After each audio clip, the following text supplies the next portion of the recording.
Hi Scorpio, welcome to Higher Source Tarot for your weekly tarot check for the week of August 30th through September 6th. This is for all Scorpio, Sun, Moon, Rising, and Venus. And I thank you all so much for watching the readings and hitting that like button, and certainly for subscribing. I appreciate you. It means a lot to me, and I love doing these readings, so thanks for supporting. And anyway, we're making a beautiful thing happen here. And if you're new, I'd love to invite you to join us by becoming a subscriber. I do new readings every Friday, and then typically it's either Monday or Tuesday when I'll post the next reading, but twice a week. So here we go. Let's ask for the guidance, please, for Scorpio. What does Scorpio need to know, please? For the highest good of all concerned, what does Scorpio need to know, please? Okay. So we'll do our tarot reading, and then we will do an oracle card reading here. So you begin with the Devil, the Empress, the Four of Pentacles, the Two of Cups, the Two of Wands, the Star, the Six of Cups, and the Six of Swords. Interesting. I look at this, and right off the bat, I do think somebody has reconciliation on the brain and on the heart here, whether it's you or the other person. You have Capricorn here. You've certainly got Earth, Taurus, Virgo, Capricorn. You've got Aquarius. You do have other air, though, too. Aquarius, Libra, Gemini. You've got water, Pisces, Cancer, Scorpio. And you do have fire. So you got all the elements. With the Devil here, though, I mentioned this is Capricorn energy. And it's odd that they picked this as to represent Capricorn, because I don't necessarily think it represents the sign all that well. But this is one of the most misunderstood cards in the deck, too. It really is a card of fear and doubt. And I feel like it's closely connected to that Four of Pentacles, all right? Somebody here is living in a lot of fear. And it's sort of that, not wanting to lose something you have, or not wanting to miss out on something you think you should get. It's got sort of a guilty undertone about it, but there's a real possessive energy with this. And, it can be, too, about being bound to something that's self-defeating. So it could even be thought, that there's this sea of self-defeating would be a better way to say that, I guess. Self-defeating thoughts that kind of floods in. They're really telling you to let go and just go with the flow when you have this. This is really about letting go. And I actually like that the Star is here, because that makes a lot of sense. This need to let go, to move forward, to move past something, because whoever this is, if it's not you and it's the other person, but it feels kind of more like it's your energy of hanging on to something. You've got a lot of cards, though, that are moving it forward, especially the Empress. Again, female creator of the material world, and she's represented by the number 3, which is always, there's synthesis here with the number 3 has been in many spiritual teachings as a very important number in terms of unity, in terms of success. So she moves the energy for new growth, for letting in new opportunities. Again, I mentioned for somebody, there's definitely reconciliation here. There is somebody that wants to come back. And I do feel like they are coming back in a good place, on good terms, or it's you. Either way, it could be. But the reconciliation is positively indicated. So I do feel like there's a get back together here for somebody. Now, for some of you too, if that's not you, and that's okay, there's love here either way. And some of this may even be about looking back at a time in a relationship that was better. And it might not be because of anything shifted with the other person. I'm not saying somebody's out of alignment and looking at things from the ego level. It's more like, I feel like it has more to do with this global dark night of the soul that we've been through. And it's like wanting to get back to a place that was lighter, that was happier, that was more fun. That may also be too. So if it's not reconciliation, wanting to get, or wanting to even find somebody and knowing like, hey, that relationship wasn't right, but I want to get to a situation where I have somebody that I can talk to about anything, that I can go to concerts with or go out to dinner with, wanting something here. And it really is yours to create. So there's this closed off miser that shows up with the Four of Pentacles. And again, there's a move here or an urgency to let go of things. Let go of any past hurts or wounds, because, you know, when we keep telling the same story of those negative memories, and the devil very much represents that too, we keep it active in our vibration. We keep the pain active. And so we keep bringing in situations that let us know we're not nuts, because it's like, oh, well, you keep feeling pain. Let me keep showing you new things to feel pain about. So we have to really let go of that, let go of all those old, especially the distant memories. You know, there is a practice by Neville Goddard called revision, and it really is about revising the story. In some cases, you know, I get it. You might say, well, look, I can't revise the story of, you know, this person leaving. I don't feel good about that. Well, okay, maybe you revise it and you knew that it was coming.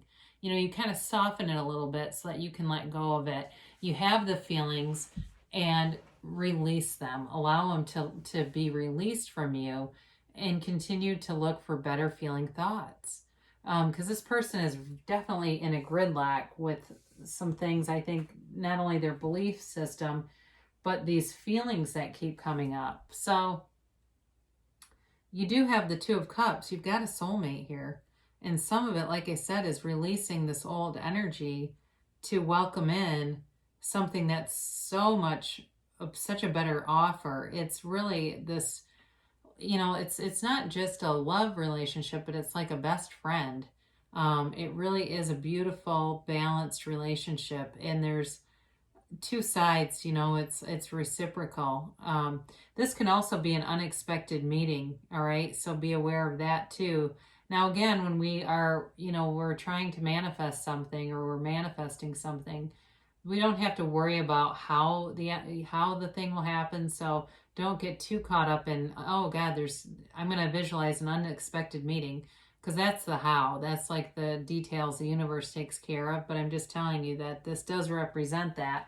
So you just focus on, I'm going to go to Starbucks and get a cup of coffee because I feel like it, and there they'll be. It's more like that. So the Two of Wands is also a card of success. It can be about a decision, but it's really about moving forward too. You know, he holds the world in his hands, but he wants a bigger world. It's not necessarily a greedy energy though. It's not greedy like the devil can be. It's about wanting more in your life. So some of you may be feeling like the financial stability is there, but you want that partnership, and it's here. It really is here. You know, some of you too, I feel like there's travel indicated here a couple of times with the Six of Swords, but also this too, going out and seeing the world. So some of you may be making plans, or you will be getting to the point where you can make some plans that had probably been canceled before. Now, this is wish fulfillment, all right? So it really is the end of that manifestation showing up, but it's also a renewal. So some of you too could be a vow renewal, because there is, like I said, there's a lot of love here, or planning something like that. But it's freedom. It is freedom from bondage. It is freedom from the past, and it's an outpouring of emotions. I do feel like somebody here is going to have an emotional conversation, and it's going to bring things together. It brings unity. It brings I don't know, this renewed sense of love, of hope, of coming together, and it's just a really beautiful energy. The star comes after a crisis, so you know, it's definitely about kind of reparations, and like I said, there's reconciliation here. So that's Aquarius energy, but there's a freedom with it. You know, it really does feel like the next right thing to do. And some of you too, if it's been a work situation, the freedom in that can come from something new here with the Two of Cups, because that's also very reciprocal, you know, in terms of a work life that's very balanced. So you've got the Six of Cups.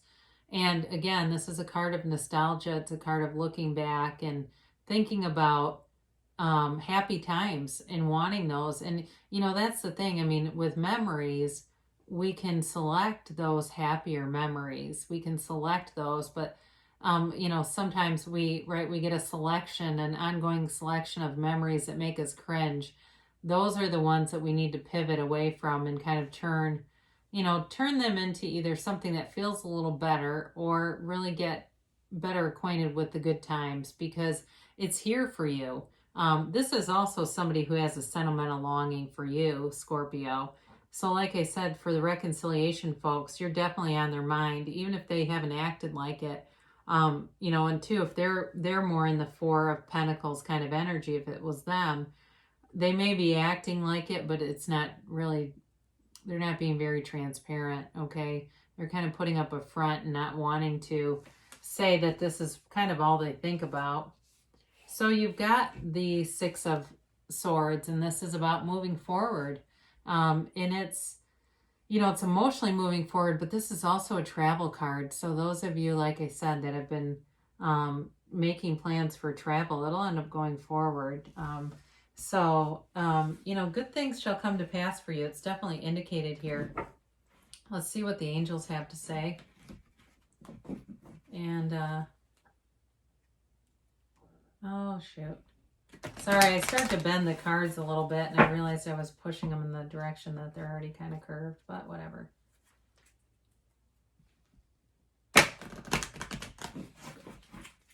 There. And let's get a timeline here.